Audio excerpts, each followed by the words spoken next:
सर्वमङ्गलस्वरूपिणे देवी दुर्गाम्बिकायै मङ्गलम्।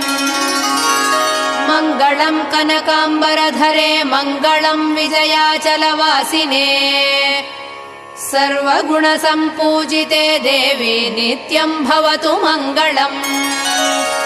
वरदाभयहस्ते भवानी निखिलेश्वरी बाला त्रिपुरसुन्दरी देवी नित्यम् भवतु मङ्गलम्। शुभमङ्गलदायिनी शिवे सौभाग्यदायिने इन्द्रकीलाद्रिनिवासिने तुभ्यम् देव्यस्तु मङ्गलम्। कृष्णातीरनिवासिने गौरी कोमलस्वरूपे कमनीयकरे देवी तुभ्यम् देव्यस्तु मङ्गलम्। कृष्णातीरनिवासिने